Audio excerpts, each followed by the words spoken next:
Bom dia, irmãos e irmãs. Vamos dar início à nossa reflexão nesta manhã, abrindo o texto que temos estudado desde janeiro, o Evangelho de Jesus segundo Marcos, capítulo de número 10, hoje do verso 32 até o 45. Marcos, capítulo 10. A vocês que vão nos acompanhar de casa, Marcos, o evangelista, no capítulo de número 10, a leitura será do verso 32 até o verso 45. E como é do nosso hábito, nós vamos, cada um de nós, escolhendo um ou dois versos, conforme aí a sua vontade, para que todos participem da leitura. Marcos 10, a partir do 32 até o 45, diz assim a palavra do Senhor: Estavam a caminho, subindo para Jerusalém, e Jesus ia adiante dos seus discípulos. Estes se admiravam e o seguiam tomados de apreensões. E Jesus, chamando outra vez os 12 para um lado, começou a revelar-lhes as coisas que deviam acontecer com ele, dizendo:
Marcos. Disseram: Podemos, tornou-lhe Jesus, bebeis o cálice que eu vejo, e recebereis o batismo em que eu sou batizado. Quando, porém, ao assentar-se à minha direita ou esquerda, não me compete conceder, porque para mim está quem está preparado. 41. Ouvindo isso, indignaram-se os 10 contra Tiago e João. Mas Jesus, chamando-os para junto de si, disse-lhes: Sabeis que os santos considerados governadores dos povos têm sob o seu domínio, e sobre eles os seus maiores exercem autoridade. 43. Mas entre vós não será assim. Antes, qualquer que entre vós quiser ser grande, será a vossa servição. E qualquer que dentre vós quiser ser o primeiro, será servo de todos.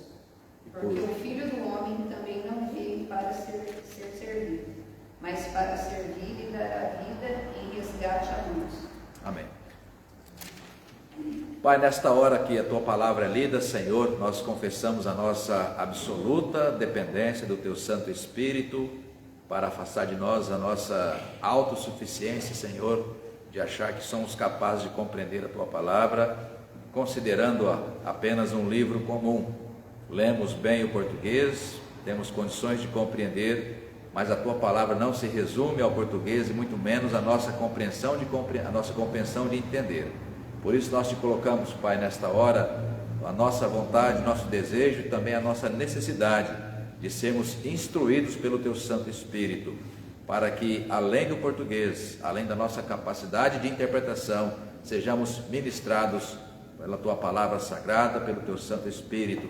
Tira, ó Deus, em nome de Jesus, as traves dos nossos olhos e ouvidos, para que possamos de fato receber, ó Pai, alimento dos altos céus para o nosso crescimento espiritual. É o que nós Te pedimos, é o que esperamos nesta manhã, em nome de Jesus, Senhor. Amém. Irmãos e irmãs, eu dei um título, como vocês sabem, nosso hábito didático para nos guiar na reflexão desse trecho do texto de Marcos, e o título que eu quero compartilhar com vocês é este daqui: religiosidade versus espiritualidade, né?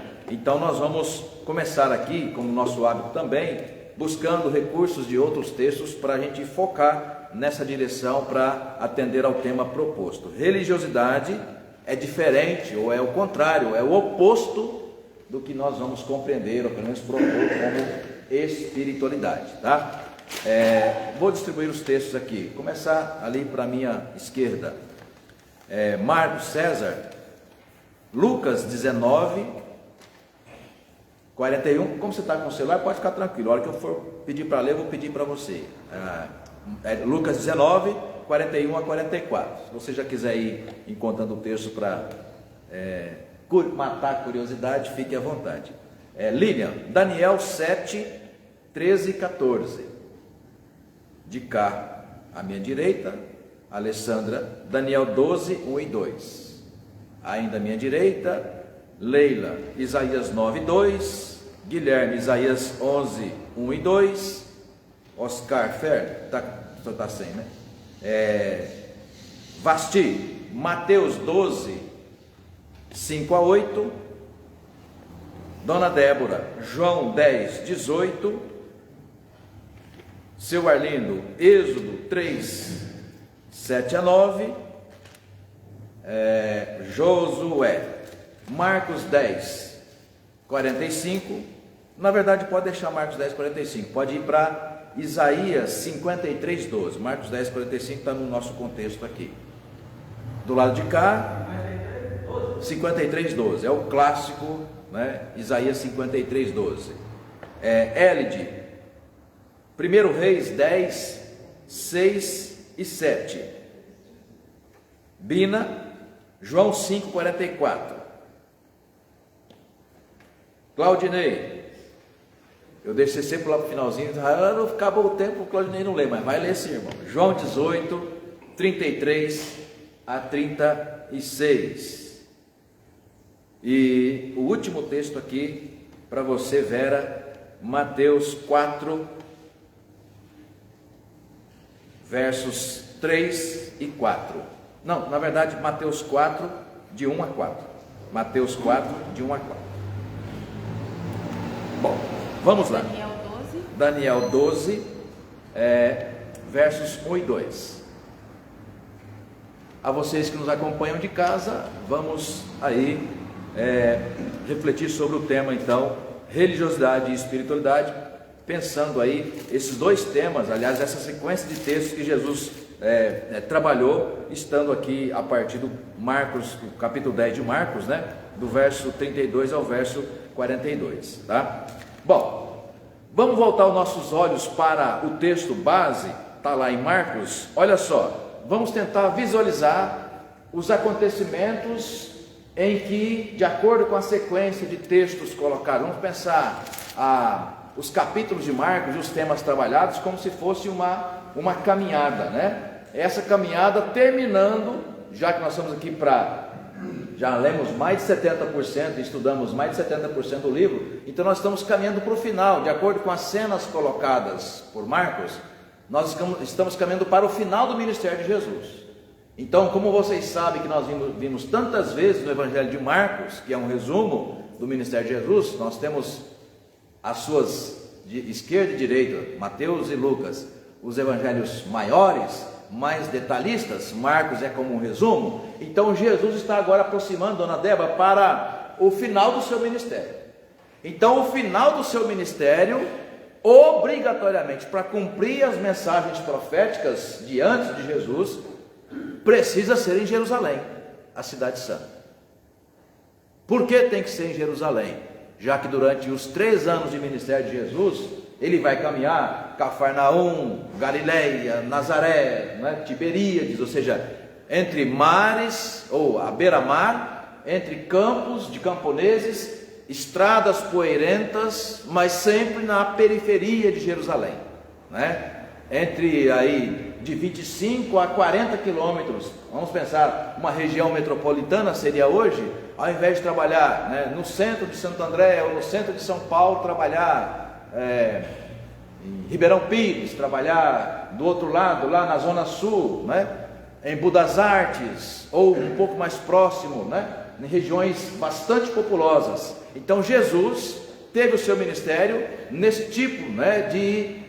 de convivência social. No centro está a elite, sobretudo no centro está o grande templo de Jerusalém, tá? Então o que isso quer dizer? Voltando os nossos olhos para o texto, verso 32, então diz assim: estavam a caminho, Lília, subindo para Jerusalém, e Jesus ia adiante dos seus discípulos.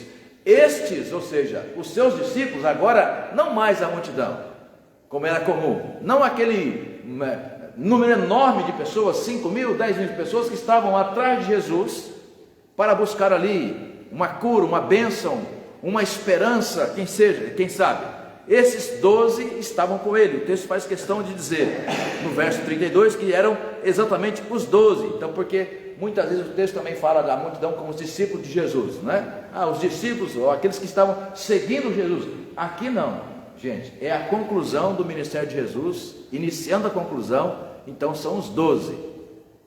Qual foi a reação deles? Eu fico pensando, Bina, depois de 3 anos andando com Jesus, e eu falando aqui agora como professor de teologia, imagina o aluno no último ano, né, Alessandra? No último ano, ou no 4º ano, porque antes o curso era de 4 anos, agora é de 3 anos, né? Então, no último ano, ali faltando 3 ou 4 meses para terminar o curso, você faz uma pergunta, de repente, lá no 3º ano, no 2º semestre, uma pergunta de teologia, e de repente a aluna patina, e o professor fica pensando, poxa vida, mas nessa altura, patinar nessa questão que supostamente parece simples. Olhando para esse texto, eu lembro dessa cena que é bastante comum às vezes no estudo da teologia. Ora pois, mas depois de tanto tempo, aliás, Jesus mesmo fez esse mesmo tipo de comparação, né? Pelo tempo que vocês têm, eram para ser mestres, e no entanto estão, né? Paulo vai usar isso tantas vezes, o escritor de Hebreus também vai dizer, né? Olha, vocês precisam comer comida sólida, mas se eu der comida sólida para vocês, vocês terão um problema intestinal. É uma metáfora, né? No entanto, vocês precisam né? Ele vai dizer que pelo tempo de caminhada, vocês deveriam estar comendo comida sólida, mas no entanto precisam de um leitinho espiritual, porque desconhecem, Oscar, ele fala em Hebreus, as coisas, Josué, elementares da fé cristã, né? Bom, por que isso é importante? Por conta da pergunta que aparece no verso 32. Estes se admiravam, aí não fala que estavam admirados com Jesus, né? Mas colocam a expressão, eles se admiravam. Vamos tentar imaginar a cena fazendo um teatro, né? Já imaginou? Assim, caramba, nós vamos entrar com Jesus em Jerusalém. Você tem noção do que está acontecendo conosco? Pô, nós vamos para Jerusalém, Vasti. Jerusalém como se fosse, imagina a pessoa que passou a vida inteira no interior do Nordeste e que teve vários familiares que vieram para São Paulo, e aquela história, né? Ganharam a vida e tão bem, e aí liga daqui para lá, de repente nem está tão bem assim, mas faz a propaganda que está, né? Não, aqui é maravilhoso, né, Lília? Aqui é muito bom, né? Não sabe nada, né? Sabe de nada, inocente. E o quem está lá, que não tem a ideia, ele apenas imagina, né? Mas um dia eu quero ir para São Paulo, porque é maravilhoso, meu irmão está lá, meus irmãos estão lá, está todo mundo bem. Aí fala, o que esse bem será, né? Mas imaginar, então essa era a expectativa dos discípulos de Jesus. Claro, conheciam Jerusalém, óbvio, eram judeus, nós somos brasileiros. Por mais longe que você esteja, a televisão hoje nos aproxima, né? As redes sociais, então você pode ver São Paulo. É verdade que alguns escolhem ver São Paulo através do Datena, né? É uma visão. Outro dia eu visitei uma família aqui da igreja e o marido não gostava, a mulher gosta de ver o Datena. Mas percebe, né? Era uma forma de conhecer. Quando eu era pastor em Goiânia, lá em 99, eu também conhecia. Quando eu fiquei sabendo que o projeto era vir para São Paulo, comecei a trabalhar o projeto de vir para São Paulo, né, com o sinal que Deus me deu, ganhando uma bolsa para estudar aqui em São Paulo. E aí eu comecei então a pensar, bom, como é que vai ser São Paulo? Aí escolhi conhecer São Paulo. Na época era na Bandeirantes, Brasil Urgente, nem lembro se era Brasil Urgente, na Bandeirantes, mas era o Datena já, o Brasil Urgente. e eu colocava a mão na cabeça, meu Deus do céu, o que eu vou fazer nesse lugar, né? Mas vamos imaginar aqui, ainda que brincando para descontrair, eles estavam admirados. Eles estavam, Claudinei, admirados porque agora estavam seguindo Jesus e vão para Jerusalém. E por que isso é importante, pastor?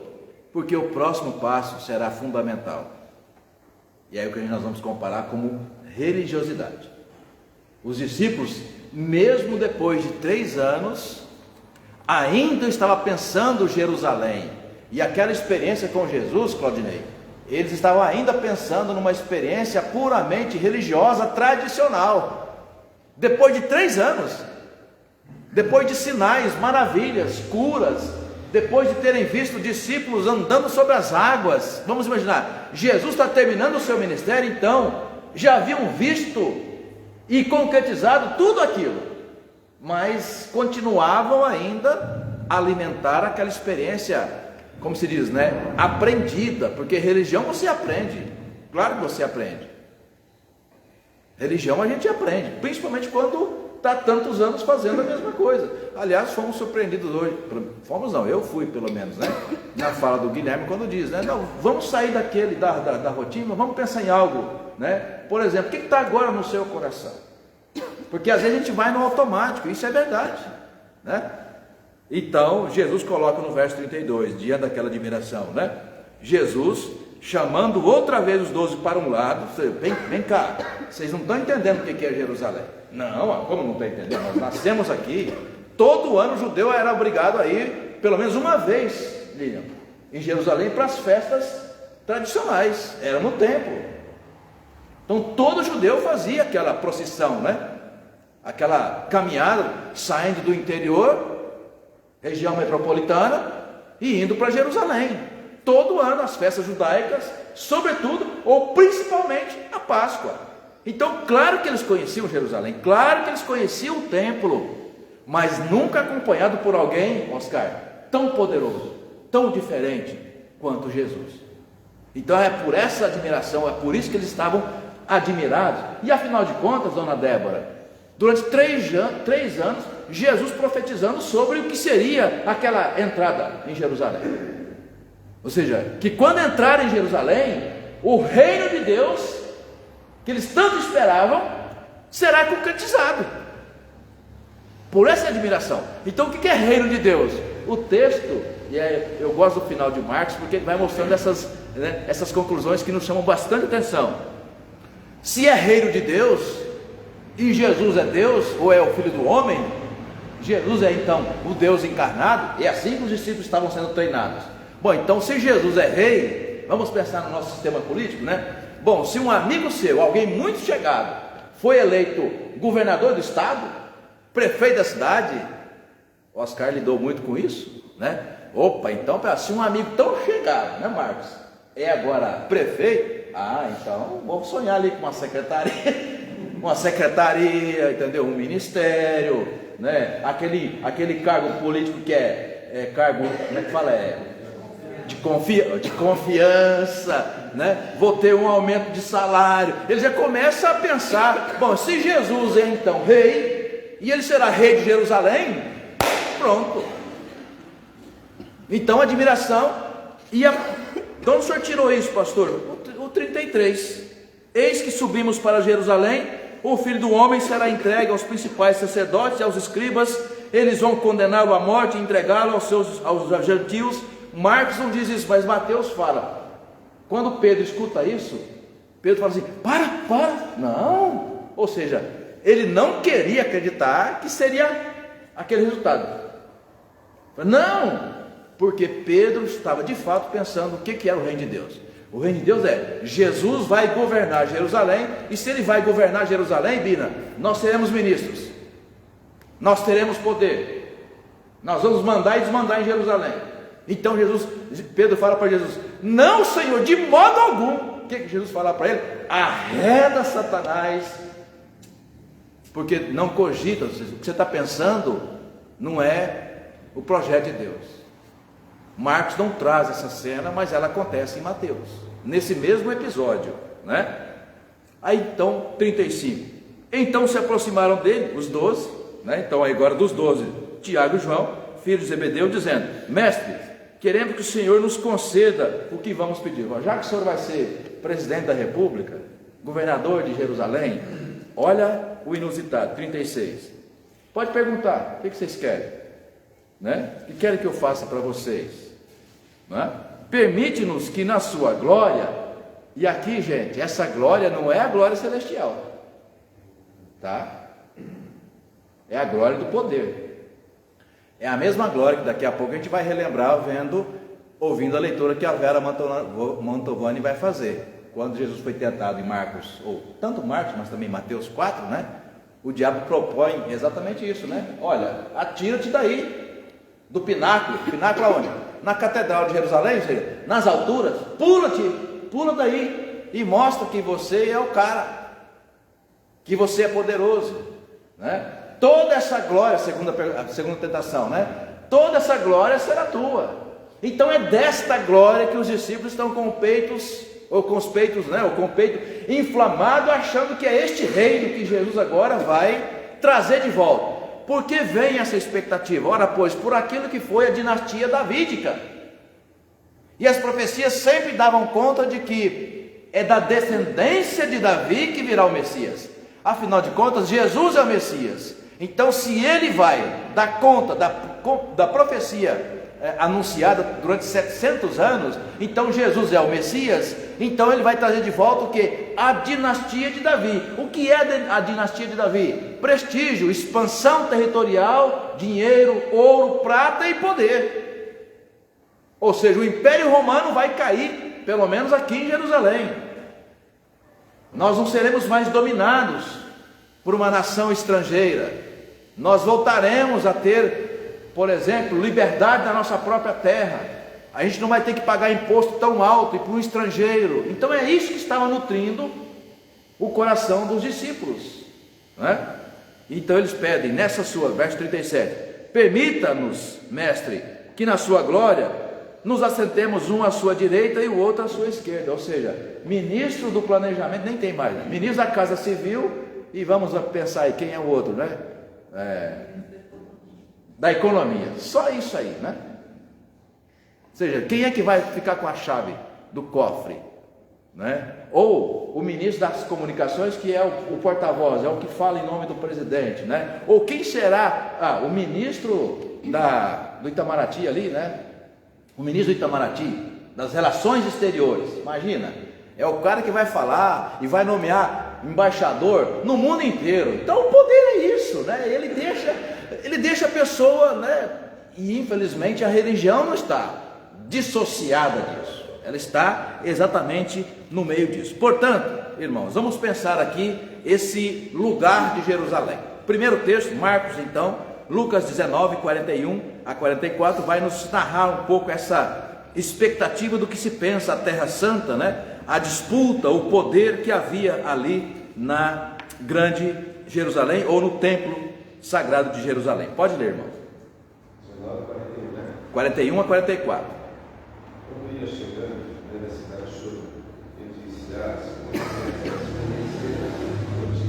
ainda hoje que é devido à paz, mas isso está agora oculto a teus olhos.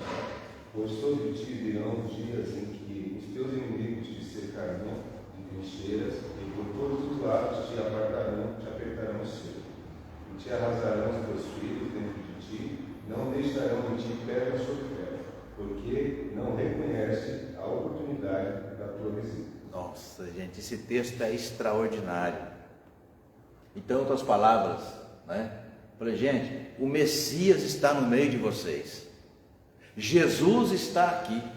Vocês estão tendo uma oportunidade que durante séculos e séculos o nosso próprio povo esperou para ter. Mas essa é a geração, Leila, que está tendo a oportunidade, dizendo Jesus no texto de Lucas, né? De andar com o Mestre, andar com o Messias, né? Então, na verdade, a sensação é a seguinte: ele sobe no topo, né? Vai no monte em Jerusalém, região geográfica, né? Onde podia contemplar toda a cidade, e ele fica ali numa sensação, né, de angústia, porque o povo, Oscar, dominado pelo poder humano. a glória que sempre está enebriando os olhos, coração e expectativa do ser humano, mesmo os seres humanos religiosos. Em nosso tempo, a mesma coisa. Na nossa própria denominação, quando você vai falar em mudança de pastorado de uma igreja para outra, né? Você acha que pastor sonha com uma igreja pequenininha, modesta, na periferia? Estou cansado de ver isso o tempo todo. Pastores recém-formados já querem ir no executivo. No executivo não, como é que fala? Na primeira classe. Na primeira classe. Quanto eu vou ganhar? Onde é a igreja? Quais são os benefícios? Né? Percebe? Então são, na verdade, esses elementos que sempre estão no coração humano e que o inimigo nunca deixou de usar, porque sempre deu certo. Sempre traz resultado. Então Jesus, diante da glória de Jerusalém, ele chora. E chora, Guilherme, de decepção. Decepção. Né? Em Mateus ele vai falar, né? A mesma Jerusalém que matou profetas, todos que foram enviados, todos que tentaram abrir os olhos e tirar a prática puramente religiosa de Jerusalém, foram afastados, foram mortos, foram perseguidos, fizeram isso com o próprio Jesus. É disso que estou falando, de religiosidade. O que traz Jesus é um novo templo, Niceia. O que Jesus está trazendo é o tempo de fato de você quebrar-se, livrar-se dessa prática da religiosidade aprendida e repetida para algo extraordinário, que é o que? A intimidade, né, espiritual, ou seja, agora eu percebo o que é o reino de Deus. Agora eu percebo de fato, né, o que o Senhor está propondo na sua palavra. Então no 33, quando ele coloca: eis que subimos para Jerusalém e o Filho do Homem, aí a Lília, leia o texto de Daniel. Já lemos no passado sobre o Filho do Homem, mas é importante dizer, porque será com essa expressão Filho do Homem que ele vai desconstruir, ou seja, ele vai implodir essa tese de que Jesus é o rei de Jerusalém, como um rei, para nós seria um governador ou mesmo um presidente da república. Não é desse reinado que ele está falando. O Filho do Homem é um cumprimento profético do texto que a gente vai ler agora, ou ouvir, Daniel capítulo 7, 13 e 14, pode ler. Eu estava olhando nas minhas visões da noite, e eis que vinha com as nuvens do céu, como filho do homem, e dirigiu-se ao ancião de dias, e o fizeram chegar até ele. Foi-lhe dado domínio e glória e o reino, para que os povos, nações e homens de todas as línguas o servissem. O seu domínio é domínio eterno, que não passará, e o seu reino jamais será destruído. Está vendo? Então, o reino jamais será destruído, o seu domínio é eterno, jamais passará. Então, se a gente não tiver uma inspiração do Santo Espírito para compreender a mensagem profética, a gente vai torná-la literal. Então o que é literal? Durante muito tempo, o que o povo sonhou, Leila? Nós queremos poder, nós queremos dinheiro, nós queremos prestígio. Vide o que acontece ainda hoje, 2000 anos depois, Josué. As igrejas que continuam abarrotadas porque continuam oferecendo exatamente as mesmas coisas. Vocês serão prósperos, vocês vão trocar de carro, vocês vão trocar de casa, os doentes serão curados, tudo isso. Vocês terão vitória. Terão vitória, você é filho do rei. Vem pra cá porque esse é o ano da vitória. Tá certo? As campanhas que estão sempre repetidas, os 40 dias e isso, aquilo, outro. Ou seja, nunca parou, Bina, nunca parou. E o que faz Jesus? Né? Tira essas máscaras, porque não é esse reino, o reino eterno do Senhor, né? Gente, aí de novo o beabá da fé cristã. O reino eterno do Senhor não é aqui, é uma pátria celestial, é outro mundo, é outra dimensão, né? Daqui a pouco a gente vai ver o texto, o Pilatos, desculpa que agir, né? Zoando Jesus, quando pergunta de forma de desdém, né? Mas tu não és o rei? Você não é o rei? Falaram tanto que você é o rei. E aí ele vai cravar aquela frase maravilhosa, né? O meu reino, o quê? Não é deste mundo.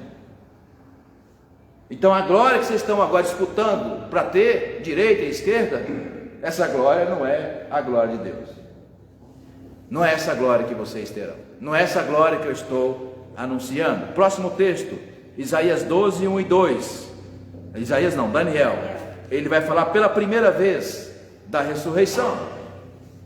Nesse tempo se levantará Miguel, o grande príncipe, o defensor dos filhos do teu povo, e haverá tempo de angústia, qual nunca houve, desde que houve nação até aquele tempo. Mas naquele tempo será salvo o teu povo, todo aquele que for achado inscrito no livro da vida. Muitos dos que dormem no pó da terra ressuscitarão, uns para a vida eterna e outros para a vergonha e horror eterno. É essa profecia que agora Jesus vai dizer na entrada em Jerusalém. Vai dizer, Claudinei, olha, esse templo será destruído e reconstruído em 3 dias. Como assim? Se demorou 46 anos para ser construído? Está cumprimento de Daniel 12 sobre a ressurreição, né? Então é um tempo de ressurreição. Então a nova aliança agora vai colocar fim a essa tradição puramente religiosa, aprendida e repetida de modo tradicional. Isaías 9, quem pegou Isaías 9? Miceia? Não? Leila. 9:2. O povo que andava em trevas viu uma grande luz, e sobre os que habitavam na região da sombra de morte resplandeceu a luz. Isso. Então, a mensagem de Natal que nós sempre cantamos e relembramos é: então a glória, a grande luz para tirar o povo, ainda, Guilherme, que religioso, tirar o povo das trevas, né? Essa luz está brilhando desde da encarnação de Jesus, brilhando em Jesus. Então Ele é a luz de Deus. Ele é a luz que veio alumiar os escolhidos de Deus no meio das trevas. João 17, na oração sacerdotal: nós estamos no mundo, só que nós que fomos encontrados, lavados pelo sangue carmesim, né? Ou de carmim, é o sangue que nos cumpriu. Daniel 12, verso 1, quando diz que o nosso nome está arrolado no livro da vida. Então nós seremos parte desse reino, só que esse reino não é desta terra. Esse reino é um reino espiritual, né? É disto que Jesus está falando. Próximo, Isaías 11, 1 e 2. Leia, por favor. Do tronco de Jessé sairá um rebento, e das suas raízes um renovo.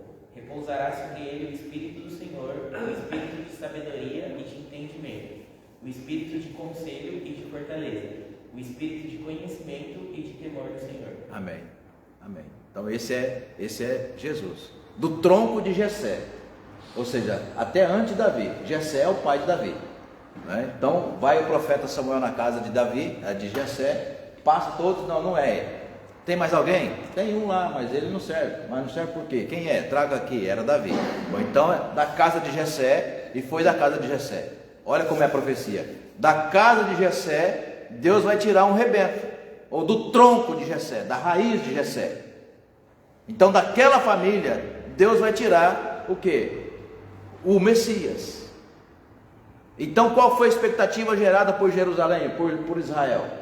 Bom, então da maior dinastia que Israel conheceu, Deus vai tirar o Messias, né? Mas para cumprir sua palavra. Só que não é conforme a nossa expectativa, é conforme o propósito do Senhor, né? Qual é a bênção maior que você vai conquistar? Não é a sua casa nova, ou a terceira, a quarta, a quinta casa, a 10ª casa, o carro novo. Não, é Daniel 12, 1, é ter o seu nome anotado no livro da vida. No último dia você vai ressuscitar, você vai para a glória do Pai. Gente, presta atenção no texto, não é muito conhecido, mas texto fundamental. Quem pegou Mateus 12, 5 a 8? Eu distribuí esse texto? Não? Mateus 12? Dona Vasti, preste atenção, Mateus 12, 5 a 8.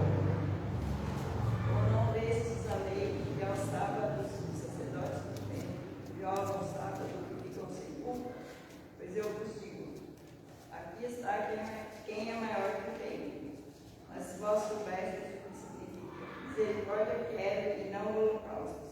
Não teríeis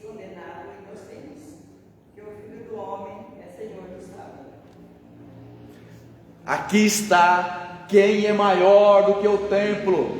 Gente, abra os olhos, diria Jesus para os seus discípulos. Aqui está quem é maior do que o templo.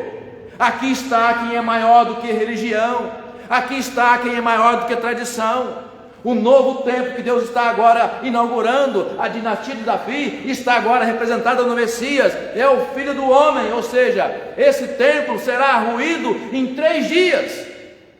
É disto que Jesus está falando. E se vocês tivessem compreendido isso, vocês não teriam optado por fazer o quê? Eternos sacrifícios aonde? No templo. Não se trata disso. 7, né? Mas se vocês soubessem o que significa quero misericórdia e não sacrifício, não teriam condenado inocentes, porque o Filho do Homem é o quê? É Senhor do sábado, ou seja, essa religião, essa religiosidade, essa tradição da lei, isso está terminando agora. Aqui está quem é maior do que o templo. Ou seja, não queiram glória entre as pessoas, nos títulos, nos pastores, nos grandes centros, nas grandes igrejas, nas grandes comunidades. Isso é o que faz bem ao ego de vocês, mas o reino de Deus não é assim. O reino de Deus não é isso. Esse é o reino de vocês. Um texto de João que a gente vai ver aqui, ouvir, né? Ele fala, essa é a glória que vocês querem, mas não é a glória que Deus está reservando, César, para vocês. Percebe?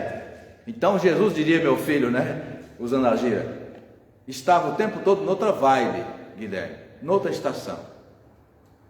Então o tempo de Jesus é o tempo do quê? Da palavra encarnada. O Oscar gosta desses termos técnicos, né? Então Jesus é a palavra encarnada. Ele é o pão vivo que desceu do céu. E é ele sim que vai pôr fim a essa tradição, a essa prática religiosa que se pode aprender e se pode até inclusive negociá-la. As pessoas negociam religião. Sempre foi assim. E hoje não é diferente, tá? Próximo texto. João 10:18. Dona Débora, por favor. Ninguém atira de mim, pelo contrário, eu espontaneamente adoro. Tenho autoridade para entregar e também para reavê-la. Este mandato recebi de meu Pai. Ok, então no 33, quando você compara Marcos 10:33, que é um dos textos que faz parte do bloco que nós estamos refletindo, ele diz, né? Eis que subimos para Jerusalém e o Filho do Homem, veja, será entregue. Então, colando essa mensagem com o texto que a irmã Débora leu. Não, vocês não vão me matar. A religião em Jerusalém não vai me matar. Esse poder não está na mão de vocês. Esse é o propósito do Pai. Então vocês não tiram minha vida, eu a dou a vocês. Então o tempo todo Jesus está trazendo a mensagem. O tempo todo. Não será um acidente de percurso, como eu já falei tantas vezes aqui. Jesus não será traído pelos seus amigos, pelos seus discípulos, ou pelos poderosos de Jerusalém. Não, ele não será traído. Não, ele foi encarnado para isso. Foi profetizado para isso. Então Marcos faz questão de dizer para nós, fica muito claro, né? Ele será entregue. Então é uma auto-oferta. Ele deu a sua vida. Aliás, no 45, né? Marcos 10:45, quando ele diz, né? Pois o próprio Filho do Homem não veio para ser servido, mas para servir e dar, oferecer a sua vida em resgate de muitos. Próximo texto, seu Arlindo, Êxodo 3, 7, 8 e 9. E pode também, Josué, já ficar atento que em seguida a gente vai ouvir Isaías 53, 12. Seu Arlindo Êxodo 3, 7, 8 e 9. 3, terceiro.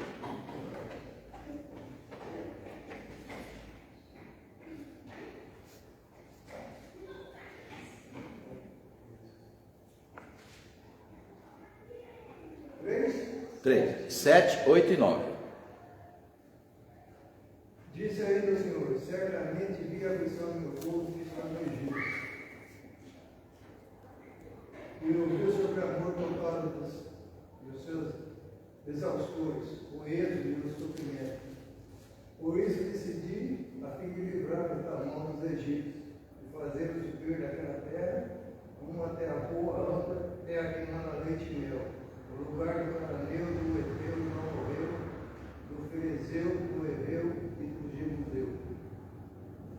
Então, esse texto, né, já de muito tempo mostra. Então, Deus ouve o clamor do seu povo. Do alto da sua glória, Ele ouve, tem misericórdia, e por isso Ele desce a fim de agir. E Ele age como? No texto em si, levanta Moisés. Mais tarde, os profetas, os reis, e o último de Deus, daí chamado o conceito de escatologia, ou seja, a última mensagem de Deus, isso é a doutrina da escatologia. O último de Deus, Guilherme, é Jesus.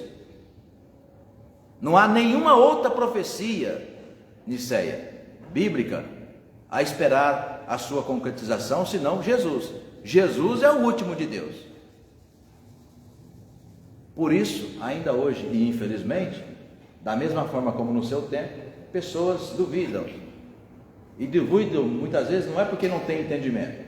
Não duvidam a semelhança, Lilian, de Pedro. Não, mas esse reino, essa glória, parece tão distante. Não, Senhor, o Senhor não vai morrer, não. Então ele fala a reda de Satanás: se eu não morrer, Deus está enganado, Deus está equivocado, né? Se o grão de trigo não morrer, né, não frutificará. Então ele vai usando tantas mensagens proféticas, né, e simbólicas, metafóricas, para dizer o seguinte: olha, eu não serei morto porque vai acontecer aqui um acidente, eu vou perder o controle da situação. Não, a minha encarnação é para o preço do pecado, né? Repetindo o texto maravilhoso, Jesus dizendo: aqui está quem é maior do que a religião de vocês, porque o templo é a representação, Josué, de toda a glória judaica.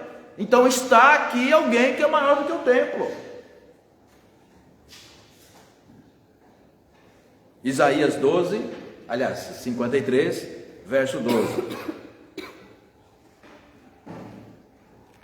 Por isso eu lhe darei muitos como a sua parte, e com os poderosos repartirá ele o despojo, porquanto derramou a sua alma na morte, foi encontrado por transgressores, contudo levou sobre si o pecado de muitos, e pelos transgressores intercedeu. Outra mensagem profética, há tanto tempo, anunciando aquilo que Jesus agora no seu tempo estava pregando, né? Então a vinda de Jesus será em resgate e não de todos. Que me perdoe o Calbart, né? Não será a salvação de todos. Claramente na Escritura, a gente só não sabe como será, como se dará, mas claramente na Escritura não há dúvida, nem na mensagem de Jesus, nem na mensagem dos apóstolos e nem na mensagem da tradição cristã. Não há chance de não haver julgamento final. Não há chance da gente pensar que não vai haver condenação. Não há chance da gente pensar que não vai haver inferno. Não só haverá, como há. A gente só não sabe discernir ou descrever como é. Mas inferno, aí dizia Calbart, inferno é a ausência de Deus. Não há dúvida que a Bíblia fala do começo ao fim sobre pessoas ou almas que estarão na ausência de Deus, estarão longe de Deus. A gente só não sabe como se dará isso, né? Então essa mensagem é clara, ela é cristalina na Escritura. E então Isaías 53, 12, né, ele vai dar a sua vida, né, em favor de muitos. Não que seja limitado, é para todos. Mas o próprio mestre já está dizendo que muitos vão preferir, dona Débora, o encantamento da religião. Muitos vão preferir a glória aqui. A glória tem que ser aqui. Uma glória no outro mundo, por exemplo, Malaquias 4, né? Fala: Senhor, o que adianta a gente viver de luto? Viver de luto ali, aquela ideia do jejum, né? Jejuando, orando, né, Leila? Mantendo a comunhão. Leia depois, quem não tiver familiaridade com Malaquias 4, Malaquias é o primeiro vizinho da esquerda de Mateus, né? O último capítulo, capítulo 4, ele fala: mas que vantagem nós temos, a expressão é essa, que benefício nós temos de ter de andar cumprindo as suas promessas, aliás, as suas leis, né? A gente jejua, hoje em diria, né? A gente ora, a gente vai para a igreja, a gente dá o dízimo, a gente é fiel, Mas no final a gente olha a nossa volta, parece que quem não vale nada, quem não tem compromisso com nada, é que está indo bem, né, Elide? É que está tendo benefício. A resposta que Deus dá por boca do profeta: calma, calma. Chegará o tempo que vocês vão ver a diferença entre o justo e o ímpio, entre quem serve e quem não serve a Deus. Não que a gente esteja desejando o mal para o outro, mas, irmãos e irmãs, a mensagem central da fé cristã é que nós cremos em algum dia Deus vai pôr fim a esse mundo. Enquanto não volta, nós morremos. Como não dá para fazer roleta russa com a nossa vida além morte, então é agora que a gente toma a decisão, né? Vou abrir aspas aqui para contar rapidamente um episódio sobre aquele filósofo que tem no Brasil, na verdade um historiador, né? Leandro Carnal, muito inteligente por sinal, filho de pais bastante católicos. Ele mesmo estudou durante muitos anos na escola católica, mas hoje se declara ateu.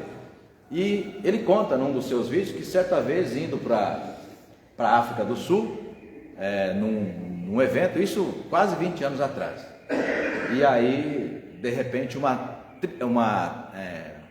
turbulência fora do comum, né? Então diz que a aeronave praticamente fora de controle, e o comandante até mesmo, né, infelizmente, aquela notícia ruim, né? Olha, aperta o cinto, o piloto não sumiu não, o piloto está aqui, mas está quase que não sabendo mais o que fazer, né? E aí ele conta esse episódio, aí pega e no vídeo ele conta uma reação bastante curiosa. Ele pega e diz assim: bem, já imaginando que ia morrer, ele diz assim: Nicéia, bom, agora eu vou ver mesmo se existe alguma coisa do outro lado, né? Porque a vida inteira foi treinado na religião católica, cristã, né? Várias gerações de gente religiosa, mas em algum momento o cara estuda tanto, lê tanto, né? E não vê mais sentido. Como Paulo fala para os gregos, né? A loucura de crer num Deus que encarna, morre, ressuscita, né? Ou seja, é loucura. Para quem busca tudo entender aqui, é loucura. Então o Carnal fala naquele vídeo, fala assim: agora eu vou ver mesmo se existe. Ou seja, agora eu vou tirar a prova dos 9 mesmo, se existe alguma coisa do outro lado, né? Ou seja, o problema é que se você ou se alguém está com esse tipo de dúvida, o problema é que se existir, para quem tem dúvida, né? Quem não tem dúvida, que é o nosso caso, ok. O problema é que se existir, você vai ser o próximo rico, né? Conhece a parábola do rico e do Lázaro? O problema é que se existir quem está aqui não vai para lá, quem está lá não vem para aqui. Ah, mas então salva os meus irmãos que ainda estão vivos. Não, lá eles têm a lei de Moisés. Então, irmãos, o tempo é aqui. Então não dá para fazer roleta russa com o beabá da fé cristã, que diz: olha, a glória de Deus é ter o seu nome anotado no livro da vida. Aquele que crê em mim, ainda que morra, viverá. Então, Guilherme, é disto que Jesus está agora no seu tempo, alertando aos seus discípulos. Essa glória que vocês tanto esperam, né, não vale nada, né? Não vale nada. Quer o exemplo do texto?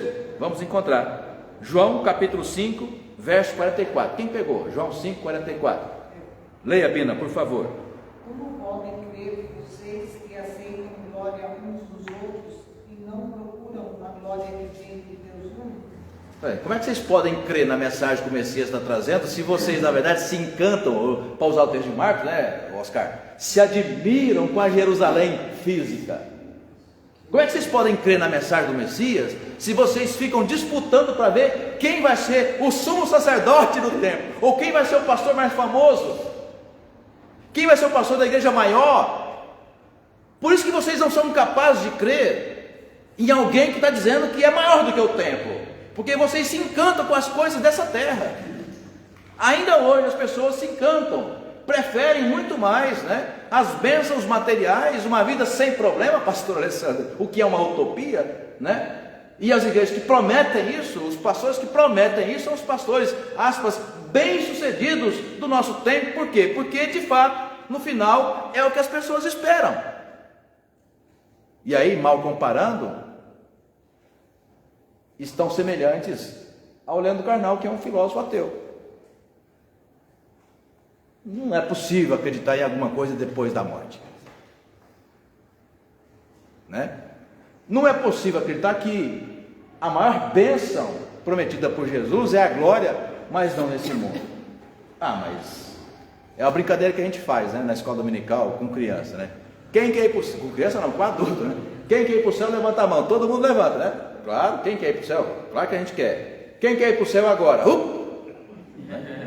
Você baixa, porque você quer a glória aqui. Você quer uma vida boa, uma vida sem problema, né? Quando você fala de a vida eterna, uma glória celestial, que é a mensagem central de Jesus, as pessoas abaixam a mão, porque parece uma coisa distante, né? E por isso, então, vamos terminando, os discípulos aparentemente ficam decepcionados, porque imaginavam, Guilherme, que iriam ter prestígio e glória na catedral, né? Na catedral de Jerusalém, no grande templo de Jerusalém. Então Jesus diz: não, não é isso.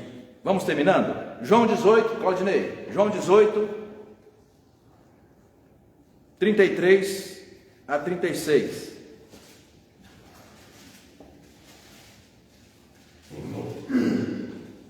Tornou Pilatos a entrar no pretório, chamou Jesus e perguntou-lhe: és tu o rei de Deus?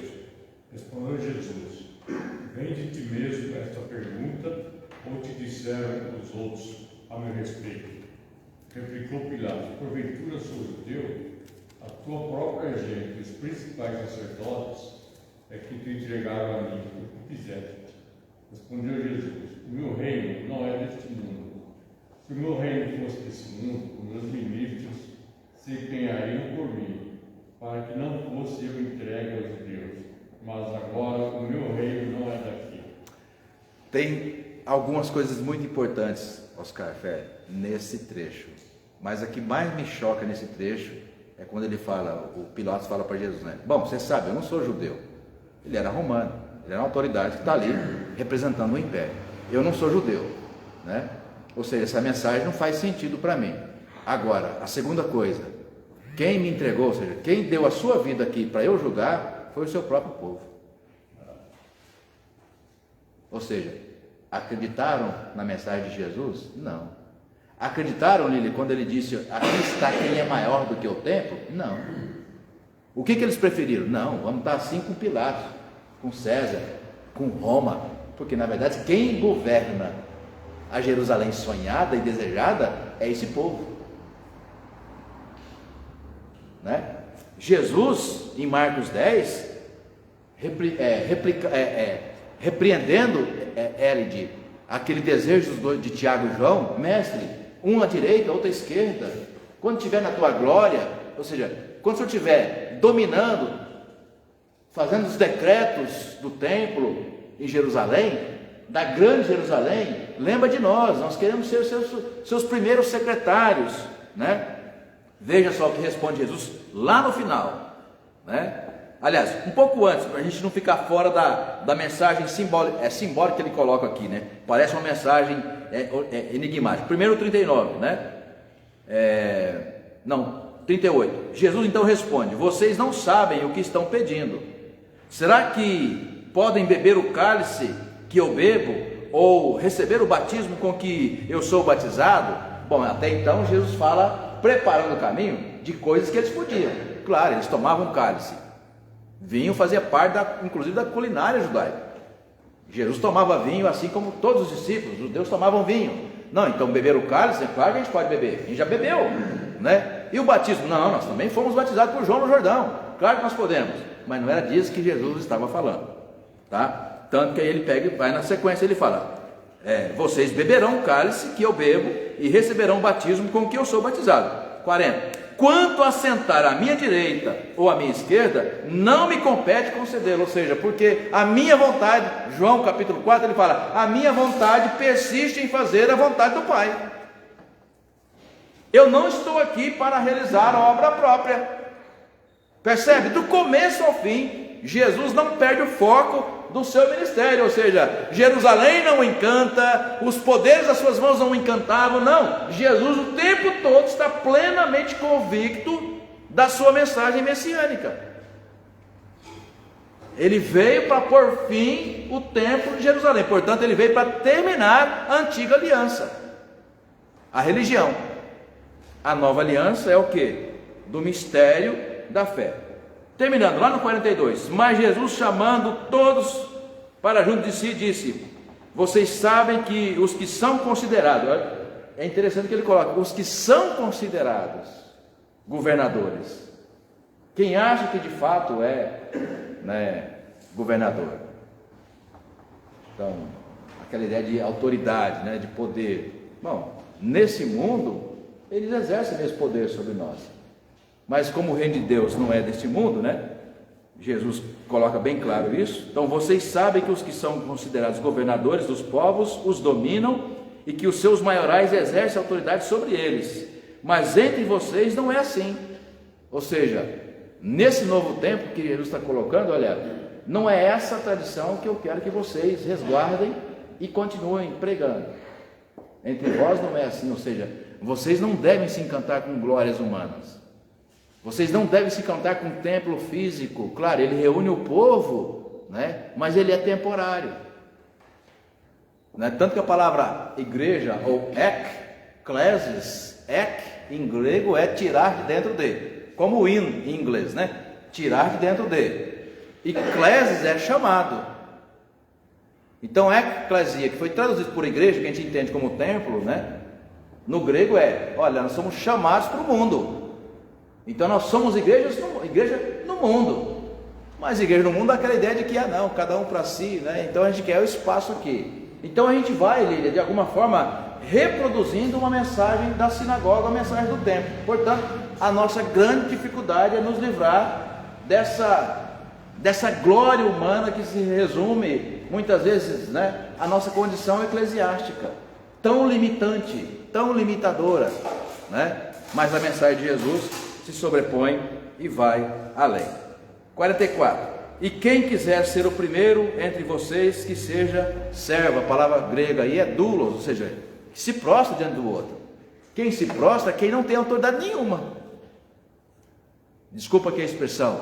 É a figura mesmo daquela profissão tão simples, a mais mal remunerada que tem. Quem é que sonha em ser? Não vou nem citar a palavra para não ter preconceito. A profissão. Quem é que sonha em ser ou exercer algumas profissões que a gente acha que são as mais humildes, as mais mal remuneradas que tem? A gente não sonha com aquilo. A gente sonha em ser designer, designer, a gente sonha em ser, olha, professor, professor, a gente sonha, engenheiro, juiz, a gente sonha e briga para ser ministro do Supremo Tribunal Federal, a gente viu aí tanta coisa que aconteceu para ser nomeado, ministro do Supremo Tribunal Federal. Então Jesus fala, olha, vocês gostam disso, vocês sonham com isso, mas sabe quem é o maior no reino de Deus? É aquele que se prostra. O que ele quer dizer com isso? Olha, o que vocês devem esperar de Deus não são as coisas que vão terminar aqui. O que nós esperamos de Deus são as coisas que não acabam, não terminam, onde o ladrão não rouba, a traça não corrói. É o sermão do monte, É disso que Jesus está falando. E vou terminar. E por que é difícil, irmãos e irmãs? Porque a gente não pode visualizar e a gente não pode ter o controle. Você crê na vida eterna, mas você não tem ideia do que ela significa. E aí, quando as pessoas não têm ideia, é como fazer um financiamento de casa habitacional, de casa própria, Você vai fazer uma coisa para pagar em 35 anos. Você fala, meu pai, não, estou acostumado em 12 vezes, em 24, 36, ideia do carro, Prefere comprar o carro em até 48, porque pelo menos em 4 anos eu quito. E por que você quer quitar? Porque você já quer trocar para o outro, Aí você fala, por que não financia a casa, que é 35 anos? Mano, você está louco, ficar 35 anos da minha vida pagando uma casa, Eu já paguei 7, falta ainda 23, que eu fiz em 30, Só que pagar o que eu pago hoje já é um pouquinho. Quando eu comecei lá era assim, Agora já está assim, daqui mais uns 10 anos vai estar assim, entendeu? Porque não sobe, fica ali naquele, né? Mas são 30 anos. Então, as pessoas não se encantam com a vida eterna, LD, e por isso os pastores não pregam mais. Por quê? Porque as pessoas não podem materializá-la, né? Não podem experimentar. Deixa eu ver primeiro se é bom, se é gostoso. Se for gostoso, se for bom, então eu vou querer. Mas se eu não tiver nem ideia do que então eu vou, na verdade, me ocupar com as coisas dessa terra. Paulo já nos alertou em 1 Coríntios 15, né? Nem olhos viram, nem ouvidos, né, ouviram o que Deus tem preparado para aqueles que o amam. Então essa é a mensagem que trouxe Jesus, né? Fim da religião, que pode ser aprendida e repetida com a chegada do Reino de Deus, que é espiritual. Aqui está, disse Jesus, quem é maior do que o templo. Amém, irmãos? Vamos orar. Obrigado a vocês que nos acompanharam de casa. Deus nos abençoe sempre, e é sempre um privilégio poder, de alguma forma, compartilhar. Estou vendo aqui na tela nosso eterno e querido pastor Leotino Faria dos Santos. Grande abraço, reverendo. Essa igreja aqui ama muito o Senhor. Vamos fechar os olhos? Vamos orar? Obrigado, Senhor, por esse tempo que passamos juntos. Obrigado pelo privilégio, Pai, de, com liberdade e desejo, Pai, vontade, meditar na Tua palavra, Senhor, porque cremos que dela e por meio dela somos alimentados. Seja sempre gracioso conosco, permita-nos sempre, ó Pai, perseverar no caminho. Oramos agradecidos em Jesus, nosso bondoso Salvador. Amém. Deus abençoe a todos nós, irmãos e irmãs, em nome de Jesus. Tchau.